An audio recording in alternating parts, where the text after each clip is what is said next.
Sabi kasi nila, once we understand ourselves, yan talaga yung first step to financial freedom. So ito naman, bakit ito yung picture na shinare ko?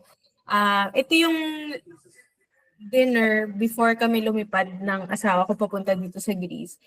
I'm sharing this picture with you guys kasi ito yung relationship ko sa pera. Hindi ako nagtitipid pag tungkol sa pamilya. Pagka kainan kasama yung pamilya, yan yung talagang pinagkakagastusan ko. Kayo ba? Ano ba yung parang pagka nilapitan kayo or naisip nyo, hindi na kayo nagdadalawang isip na gastusan? So sa akin, eat out with family. Yan talaga. And siguro isa kasi sa mga tinuro sa amin growing up is tipirin mo na lahat. Wag lang pagkain. So first of all. At saka syempre, family, di ba?